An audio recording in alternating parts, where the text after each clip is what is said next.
Semua ada unsur kesengajaan di dalamnya, semua dosa yang mendatangkan maut. Dan juga ada unsur waktu. Ada unsur waktunya. Jadi nggak terjadinya sekali gitu. Pengertian yang saya dapatkan, dosa yang mendatangkan maut, bahkan yang lebih parah daripada itu, yang bukan yang sama, yang dengan bahasa lain, yang menghujat Roh Kudus, itu semua ada unsur kesengajaan dan unsur waktu di dalamnya.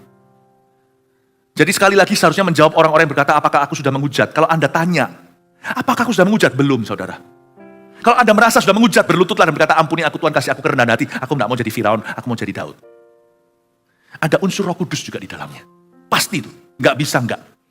Beberapa dosa-dosa yang perlu diwaspadai yang mendatangkan maut adalah memanfaatkan nama Tuhan. Nah ini untuk kawula pendeta terutama. Memanfaatkan pulpit mimbar untuk melakukan kejahatan. Wow, I'm so scared. Kepada mereka yang diberi lebih, dipercaya lebih, dituntut lebih.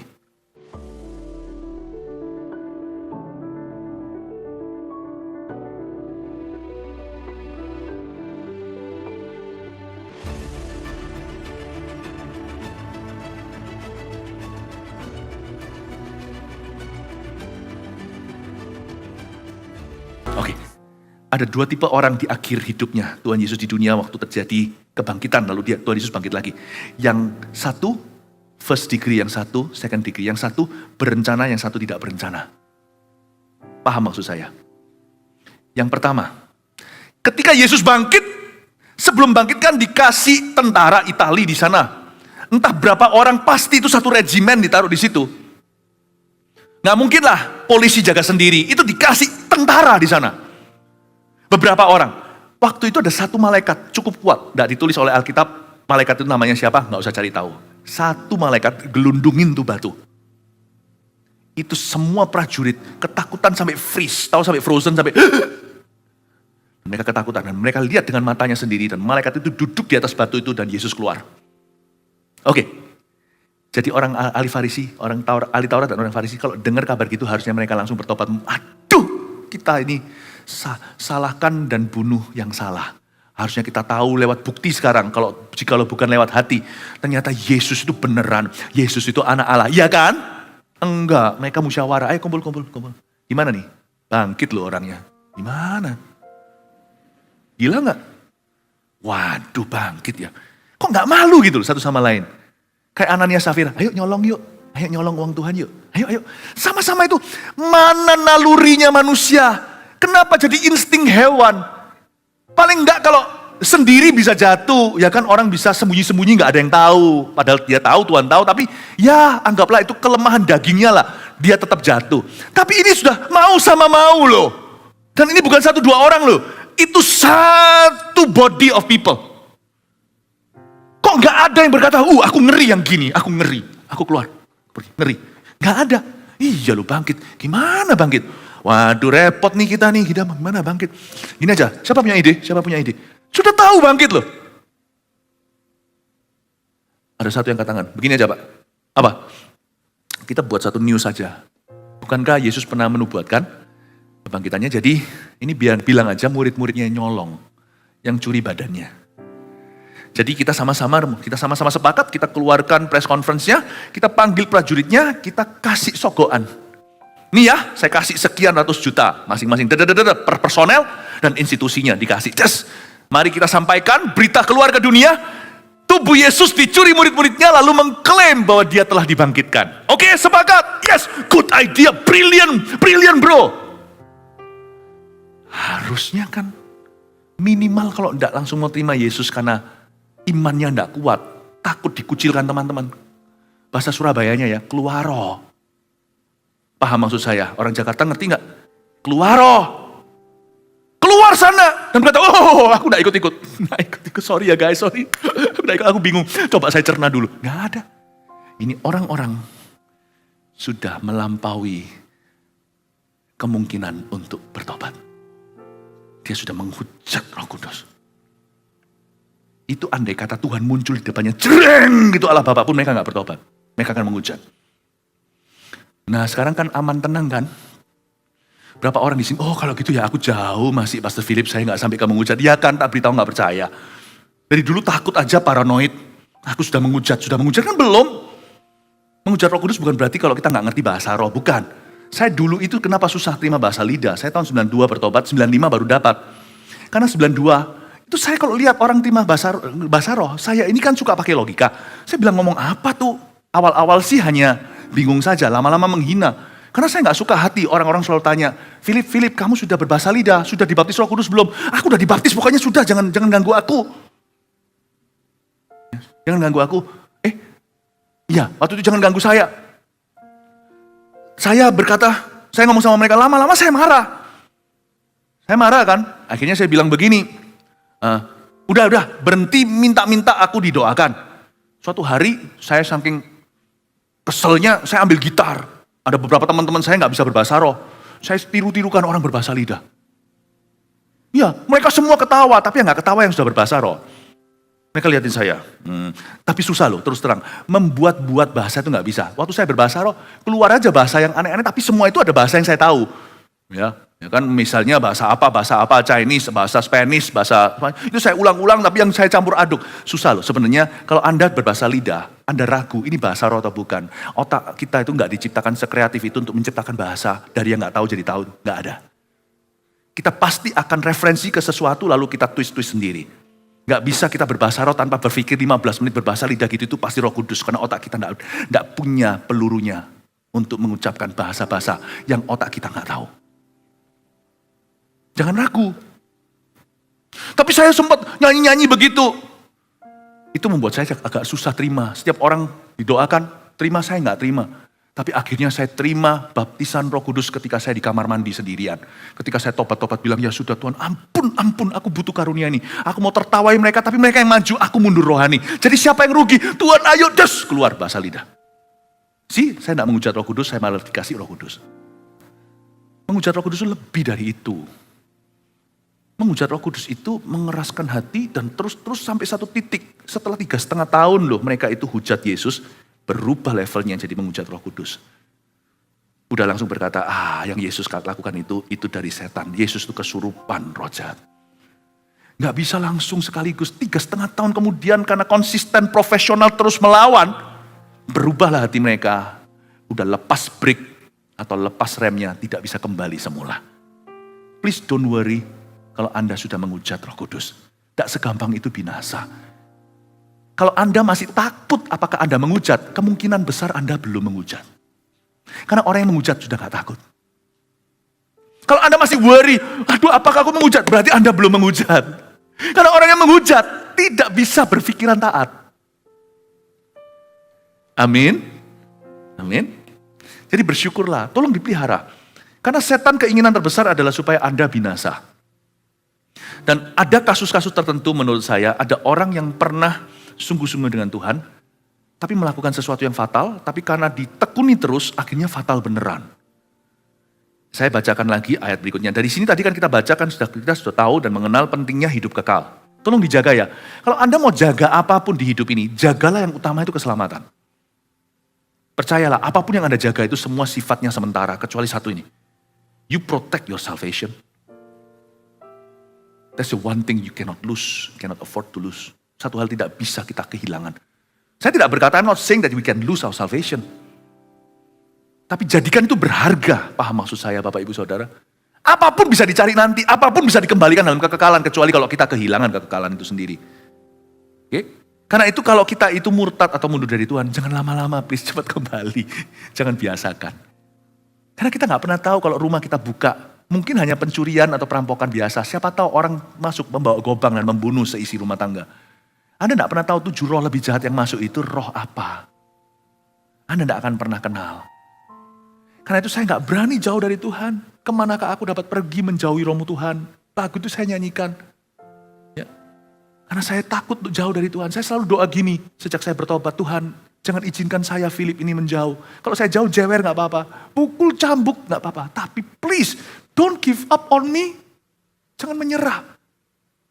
Saya paling ngeri loh lihat pendeta dipakai besar lalu tiba-tiba mengubah statement atau pernyataan imannya. Lalu berkata Yesus itu bukan satu-satunya jalan. Yesus itu ciptaan. Padahal dari dulu memberitakan Yesus itulah firman. Ngeri ya. Orang hanya lihat public show-nya aja. Orang nggak lihat erosinya terjadinya itu seperti apa. Nah di sini loh, the lost years atau tahun yang hilang ini. Jangan main, no play-play di sini, jangan main-main. Ini tidak kerasa, tiba-tiba menggila di sini. Tapi ini sudah dipupuk perlahan-lahan. Karena itu, murtad itu bisa terjadi pelan-pelan. Dimulai dengan suam-suam kuku dulu. Saya nggak pernah remehkan suam-suam kuku sama Tuhan. Kalau saya bisa suam-suam kuku, saya bisa suam-suam nanti. Kalau saya bisa suam-suam nanti, saya bisa sangkal dia suatu hari. Tiba-tiba ada pendeta yang besar gimana, lalu sekarang bicara, there is no hell, no heaven, no hell. God is too good, no hell. Hah? Kalau kita nggak percaya adanya neraka, sekalian nggak usah percaya ada sorga. Sekalian aja kita nyatakan bahwa Yesus mati itu konyol sia-sia. Padahal itu pemberita firman yang dahsyat. Saya nggak mau main-main, itu pasti ada satu titik di hidupnya, ada putar balik. Makanya jangan remehkan your Christian daily, your daily Christianity. Jangan jadi Kristen yang weekly, bahkan yearly, nanti tunggu konferensi. Jadi Kristen itu daily, Tuhan berkata pikul salib, sangkal diri, carry the cross every day. Game plan-nya untuk kita itu menang adalah every day, tiap hari. Setiap jam ya Tuhan, di Kau ku perlukan. Berkatilah setiap jam. Saya tunjukkan sekarang beberapa dosa-dosa yang perlu kita waspadai. Ayat 16, kalau ada seorang melihat saudaranya berbuat dosa, yaitu dosa yang tidak mendatangkan maut, hendaklah ia berdoa kepada Allah. Dan dia akan memberikan hidup kepadanya, yaitu mereka yang berbuat dosa yang tidak mendatangkan maut. Ada dosa yang mendatangkan maut. Tentang itu tidak kukatakan bahwa ia harus berdoa. Wah, ayat gini yang membuat gelisah. Dan kalau saya nggak pernah khotbahkan, kita nggak pernah khotbahkan minggu per minggu sampai mati juga nggak pernah dikhotbahkan. Jadi saya beranikan, pokoknya hari ini tak khotbahkan, pokoknya nggak tahu gimana. Kita harus mengkhotbahkan seluruh isi Alkitab soalnya. Nggak boleh pilih, tebang pilih, pilih kasih. Semua kejahatan adalah dosa, ayat 17. Tetapi ada dosa yang tidak mendatangkan maut, oke? Kita tahu bahwa setiap orang yang lahir dari Allah tidak berbuat dosa. Maksudnya bukan berarti nggak pernah kita membuat kesalahan, maksudnya hidup kita itu loh, tidak bisa menikmati dosa lagi. Bedain antara to sin and to live in sin. Bedain antara sin, dosa, dan a life of sin, dan kehidupan dalam dosa. Kalau ada burung tiba-tiba bertelur di sini, atau turunkan kotoran, di situ, yaitu apa boleh bilang ya, ada apes-apesan. Padahal sudah pakai sanggul ke salon segala. Tapi kalau sanggulnya itu dihinggapi dan burung itu bersarang, bertelur di sana, buang kotoran, itu salah yang punya rambut. Yang satu ini, dosa kadang-kadang terjadi. Tadi di ibadah sebelumnya saya ajarkan kalau dosa ya kita mengakui caranya gimana, jangan lari. Tapi kalau menjadi a life of sin, nah itu beda loh. Dalam jadi kehidupan dosa itu berarti setan bersarang. Ayat 18 kita tahu bahwa setiap orang yang lahir dari Allah tidak berbuat dosa, tapi dia yang lahir dari Allah melindunginya dan si jahat tidak dapat menjamahnya. Kita tahu bahwa kita berasal dari Allah dan seluruh dunia berada di bawah kuasa si jahat. Jadi harus hati-hati, jangan pernah main-main dengan satu hari pun murtad. Karena dunia ini berada di dalam kuasa, di bawah kuasa si jahat. Meskipun bumi langit milik Tuhan. Akan tetapi kita tahu bahwa anak Allah telah datang dan telah mengaruniakan pengertian kepada kita. Makanya pengertian-pengertian seperti ini harus digali. Supaya umat Tuhan orang Kristen gak hanya dapat firman itu doang.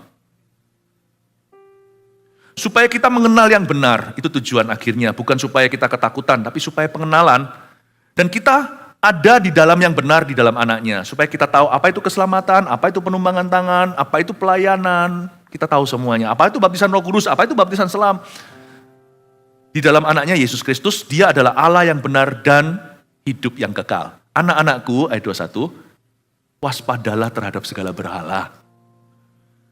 Ini 1 Yohanes berakhir dengan kalimat ini, aneh ya. Menurut saya kan harusnya ada konklusinya. Enggak, dia hanya berkata, be careful ya dengan berhala. Alkitab itu ilham Tuhan. Jadi akhirnya di situ pun itu ada tujuan. Ini ayat 21 adalah sebuah kalimat pembuka untuk para pengkhotbah menggalinya. Para pengajar firman. Bukan supaya memberitakan sesuatu yang baru, tapi untuk menjelaskan itu. Yohanes tidak bubuhi dengan berhenti, dengan suatu titik henti. Supaya kita lanjutkan.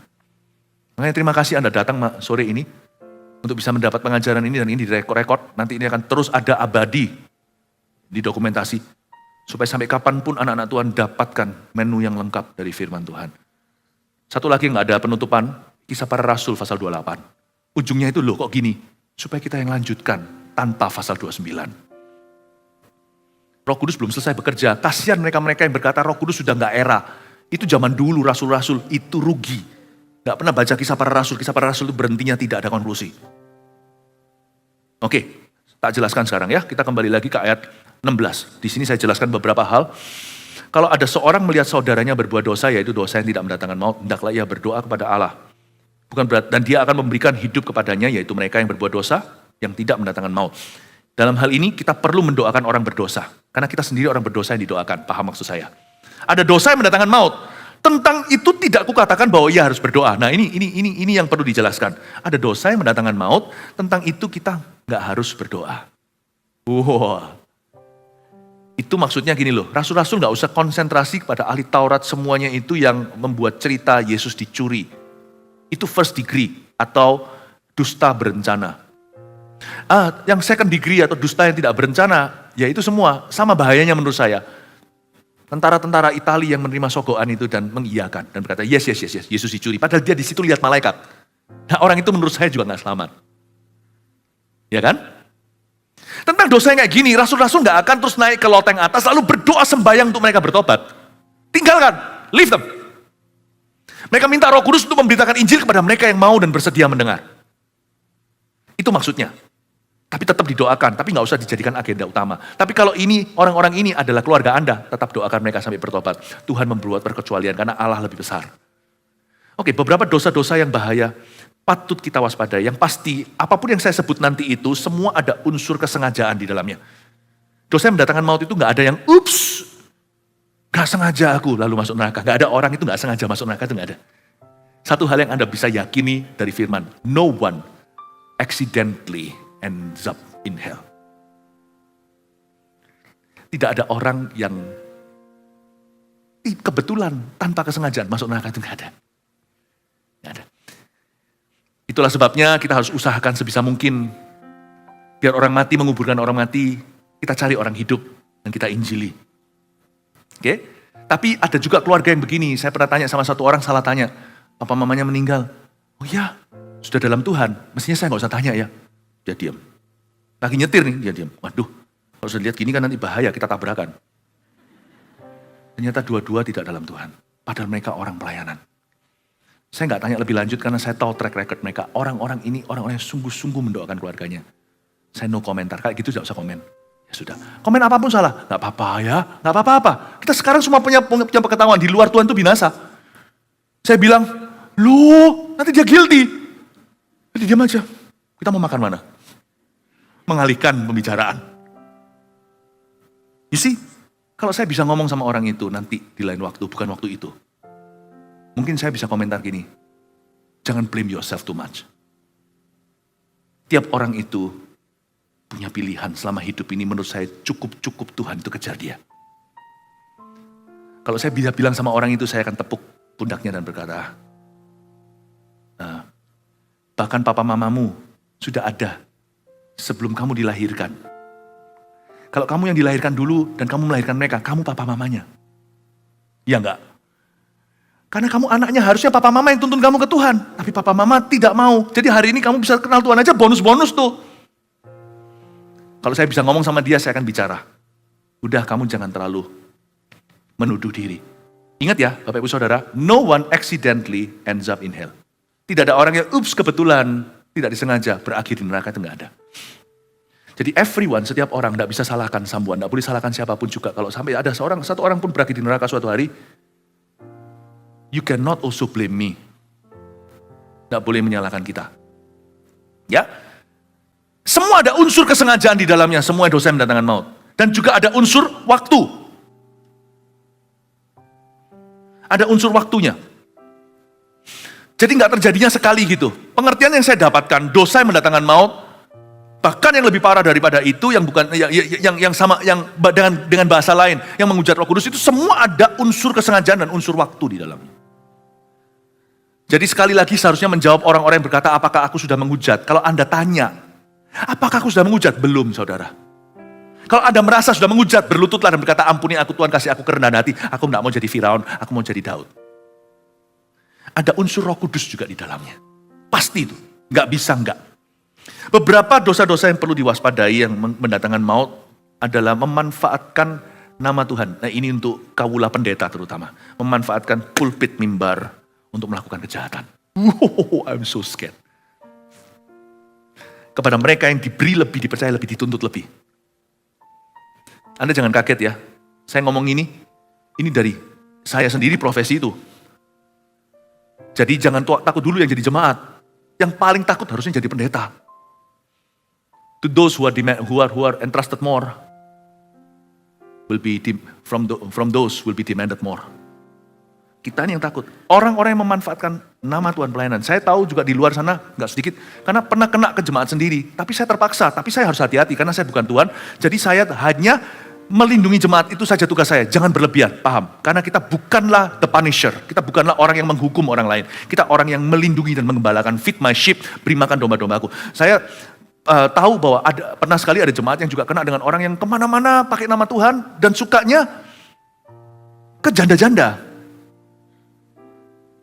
Lalu ke janda-janda, jualan produknya lah ya, ahli religi lah.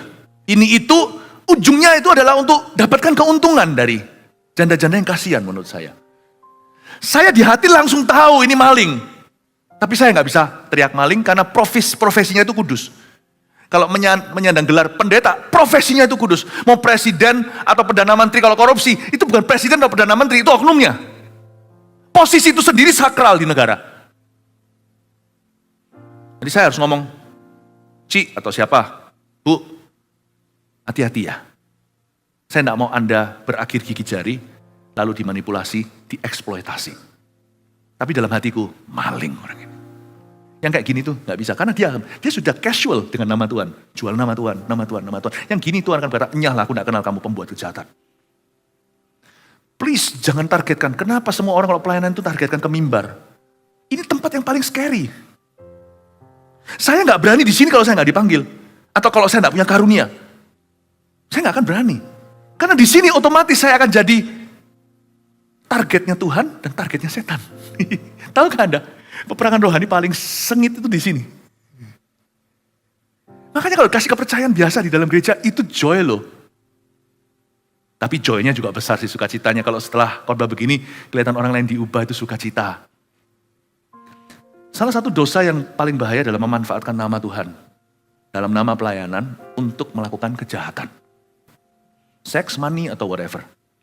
Udah jangan urusi. Dan bodohlah orang yang kecewa sama pendeta atau kecewa sama gereja. Karena gereja yang baik ada kok di luar sana. Gereja yang buruk juga banyak, malah lebih banyak. Tapi gereja yang baik masih ada juga. Saya nggak ngomong gini ngaku-ngaku gereja sendiri. Kalau saya khotbah di sini, saya bukan miliknya Mawar Sharon. Kalau saya khotbah di depan sini, saya miliknya Tuhan. Jadi semua kita di dalam evaluasi, termasuk gereja kita sendiri. Paham maksud saya Bapak Ibu Saudara? Kalau kita kecewa sama gereja, rugi. Sampai kapanpun tetap ada begitu. Cari aja yang bagus, cari aja yang memang Anda tahu bahwa Tuhan tuntun di situ dan ada Kristus di sana. Ada pengajaran pengembalaan yang sehat. Ada fellowship yang baik. Sempurna sih enggak. Arahnya itu betul. Go ask Jesus for the right direction.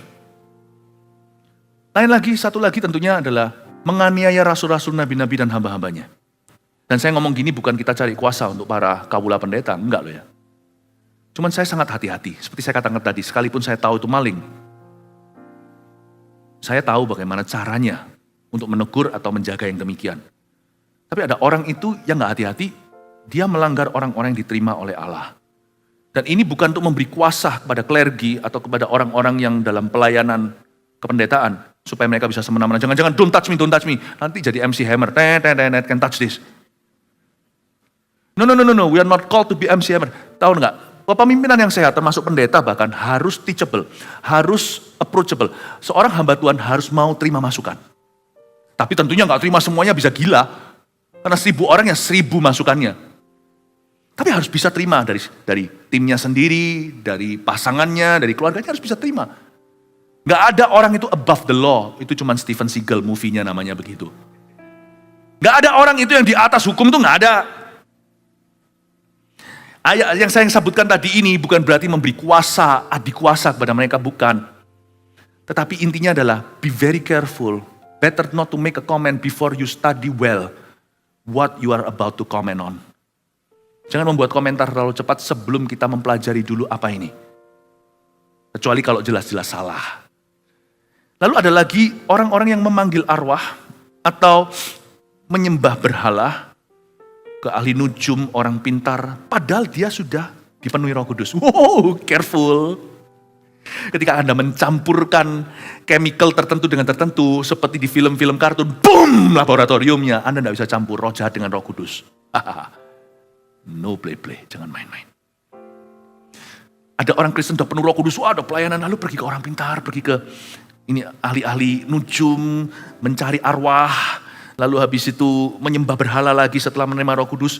Anak-anakku waspadalah terhadap segala berhala, ayat 21. Don't do that. Minum kembang ini atau ini itu, hati-hati.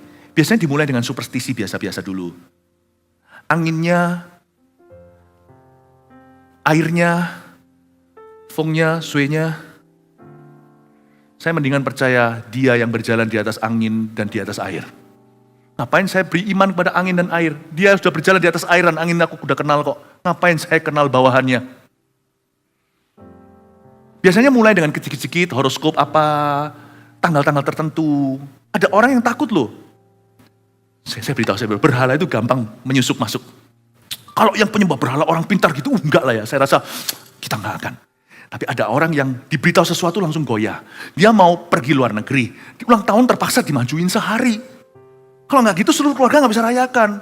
Tapi dia nggak seret. Orang-orang bilang begini, kalau dirayain sehari, pendek umur. Takut. Happy birthday itu, husus. Belum. Nanti kalau dirayain aku nanti usianya pendek, mati muda. Ini loh, coba tanya, orang yang mati muda semuanya kena sakit atau apa, mereka pernah dirayain. Mereka semua dirayain tepat waktu loh. Hati-hati loh, kalau Anda dirayain tepat waktu, mati muda kayak mereka. Kalau mau superstisi yang fair, koin itu kan gak cuma satu sisi. Berarti orang dirayain tepat waktu, ya tetap mati muda kalau memang waktunya mati. Orang dirayain lebih awal juga tetap mati tua kalau memang Tuhan kehendak demikian. Ya kan? Beli rumah, hati-hati hindari nomor-nomor tertentu.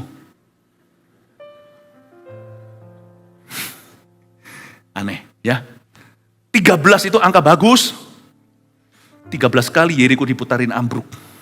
Tuhan ubah apes jadi berkat. Saya gak percaya berkat itu mengikuti orang benar. Bukan orang benar bergantung tanggal berkat. Kalau gitu-gitu mulai lemah, tinggal tunggu waktu aja kecewa sama Tuhan. Nanti pasti Tuhan dijual. Nanti suatu hari dia berkata, alternatif Tuhan gak bisa tolong. No solusi, aku cari ini. Dan orang udah penuh Roh Kudus. Ke tempat-tempat yang kayak begitu, kuasa kegelapan okultisme, you be careful please. Nggak langsung dia dihukum Tuhan, enggak. Tapi setelah itu Anda akan semakin bahaya. Ada lagi, mengambil uang yang dikuduskan untuk Tuhan. Ananias Safira. Ananias Safira ada yang tanya sama saya, dia matinya masuk mana? Kan nggak lucu kalau dia matinya gitu, baca di Kisah Rasul. Ini orang Kristen loh. Ini majelis loh. Ini orang-orang yang dikenal. Kenamaan, buktinya dia berada di dalam lingkungannya para rasul. Dia sendiri bukan rasul, dia berada di lingkungan rasul. Ini circle atau lingkar dalam, abdi dalam, ini lingkar, ini inner circle. Dia tahu siapa Petrus, dia bisa akses langsung ke Petrus loh. Bayangin. Lalu mati dulu suaminya Ananias, lalu kemudian berapa jam kemudian Safira. Setelah mati gitu, ini orang Kristen loh. Apakah pertanyaan saya, Ananias Safira ini, apakah mereka itu ada di saat Pentakosta 120, apakah mereka itu founding members atau mereka itu anggota pendiri gereja mula-mula atau enggak, saya enggak tahu. Tapi mereka ini orang-orang yang kenamaan, orang-orang yang semua rasul kenal. Tiba-tiba membuat korupsi di dalam hadirat Tuhan, ngaku-ngaku, padahal uang ya uangnya mereka, enggak kasih ya enggak apa-apa. Tapi mereka kasih. Setelah ngasih mereka berkata, ini semua hasil penjualan, 250 juta. Aslinya berapa? Dijual 500 juta, no penggo disimpan sendiri. Lalu dia ngaku-ngaku ini semua penjualan. Petrus berkata, ngapain sih kamu tuh bohong-bohong segala? Di depan orang gini kamu mau jadi bangga? Anehnya ya, orang itu yang gak terlalu memberi itu, kalau memberi itu ingin dibanggakan. Orang pemberi sungguhan itu gak pernah mau orang lain tahu. Wah, Petrus berkata, kamu bohong. Kamu coba bohongi siapa? Kalau gereja ini bisa kebobolan dengan yang satu ini, nanti berikutnya gereja ini menjadi sarang penyamun dan korupsi. Orang-orang yang cari muka akan di sini semuanya blek mati. Berikutnya si istri juga mati. Nah, pertanyaan saya, ini mendatangkan maut atau enggak? Bedakan kata maut dengan mati. Mati itu mati. Semua kita mati, hewan mati, binatang, tumbuh-tumbuhan kita juga mati. Tapi manusia meninggal dunia. Maut itu lain loh ya. Maut itu artinya maut. Saya hanya bisa mati. Perhatikan, saya hanya bisa meninggal dunia. Saya nggak bisa maut lagi. Maut sudah dikalahkan dalam hidup saya. Sudah dipatahkan. Hai maut, mana sengatmu? Dosa yang mendatangkan maut itu dosa yang directly masuk ke dalam neraka. Listen. Kalau sampai dia bangun tiba-tiba masuk ke surga. Nggak lucu ya? Tuhan berkata, just kidding. Masa Tuhan ketika ketemu sama dia, just kidding. Ayo masuk. Kayaknya sih di akhir hidupnya dia bermusuhan dengan Tuhan ya. How scary ya. Kadang-kadang saya punya pikiran begini, saya bukannya hidup dalam ketakutan, tapi saya hanya mau hidup dalam takut akan Tuhan, tidak berlebihan. Kalau misalnya sekarang saya jatuh dalam dosa, besok contohnya, terus besok Tuhan datang gimana ya kalau endingnya gitu ya. Pernahkah Anda takut? Waktu Anda cek sesuatu dan itu adalah sesuatu yang sifatnya najis, ketika melakukan sesuatu, misalnya ada cerita-cerita mengenaskan di dunia ini, orang yang tiba-tiba mati di hotel mana, ada perempuannya di sana. Nggak enak ya ke surganya, terus Tuhan tanya, lu kamu kok arwahmu kok dari hotel itu? Ya Tuhan, buat aku kembali ke istriku. Nggak mungkin bisa kan? Pernah mikir nggak kalau hari itu Anda jatuh dalam pornografi, that day sangkakala berbunyi, lalu habis itu pengangkatan. Saya nggak tahu, kalau yang itu saya spekulasi, saya nggak berani membuat konklusi, saya nggak berani terlalu maju dari apa yang firman Tuhan batasi. Cuman saya hanya berpikiran aja, kalau sampai itu terjadi sama kita, makanya Tuhan suruh kita setiap saat berwaspada, berjaga-jaga, waspada, berjaga-jaga. Karena kalau pas kita jatuh, lalu Tuhan datang, gimana ya? Di-delete dulu. Nggak sempet. Bayangin gimana, makanya itu kita harus setiap saat ya Tuhan, dikau ku perlukan. Ikut Tuhan itu nggak bisa long distance. Ikut Tuhan itu harus short distance. Dekat sama Tuhan. Terakhir, makasih mau sabar ya. Biasanya kalau saya sudah ibadah terakhir gini ditunggu pesawat kan, zaman sebelum pandemi. Ini nggak ada pesawat mau datang. Jadi saya tahan sebentar, kalau enggak saya doa minta turun hujan. Dan Anda enggak bisa pulang. Satu lagi yang harus Anda waspadai, bunuh diri. Orang Kristen jangan main-main sama ini. Aku mau bunuh diri. Itu kalau orangnya nggak niat, tapi kalau setan, jangan pernah berkata Anda nggak niat. Kadang-kadang ada orang yang cari perhatian. Bunuh diri. Sungguhan kejadian. Kenapa? Bukan dia mau, bahkan dia nggak berani. Setan lewat, tangkap kata-katanya. Dosa mendatangkan maut itu, saya nggak tahu bunuh diri itu masuk mana, tapi saya beritahu ya, ini conviction saya, Alkitab nggak berkata. I am convinced, salah satu dosa yang membuat Anda bungee jumping langsung lompat ke dalam lautan. Lautan kehilangan. Itu adalah bunuh diri. Saya tekankan lagi dan lagi. Hati-hati dengan kata-katamu. Dan jangan orang Kristen kalau sudah buntu berkata, bunuh diri. Memang kalau orang mata gelap itu paling susah. Tapi paling tidak kalau mata gelap, telingamu diterangi. Ingat rema ini kalau ada yang mendengar, nanti suatu hari digoda begini, atau dalam kondisi konteks yang sangat desperado, frustrasi, listen to what I'm saying to you. Don't do that. Don't do it. Jangan lakukan. Ketika Anda berkata, bunuh diri di sini, dikiranya kita keluar dari mulut buaya, di sana masuk mulut singa. Kekal selama-lamanya. Setelah tahta pengadilan putih di kitab Wahyu 20-an. Maka jiwamu dilempar dalam lautan api bersama dengan kerajaan maut. Don't do that. Saya pernah sekali ketemu sama satu orang yang saudaranya, brothernya bunuh diri. Waktu itu posisinya dia adalah Bu Gem, ibu gembala Semu atau ibu pendeta. Waktu saya adiknya bunuh diri. Waktu saya ketemu sama orang ini bukan orang Indo. Saya diam, saya nggak berani komentar. Saya cuman hibur keluarga ini, mereka suami istri dan keluarganya. Lalu dia tahu kan, dalam spirit dia ngerti dan dia tahu bahwa saya akan bicara jujur apapun. Dia tanya, Pastor Philip, dia bilang, yes. Tell me honestly, beritahu aku sejujurnya, where my brother could be, di mana saudaraku berada sekarang. Mati aku, saya berkata dalam hati, Tuhan lewatkan cawan ini daripadaku. Jikalau mungkin, berikan ancaman ini kepada Pastor Fuji.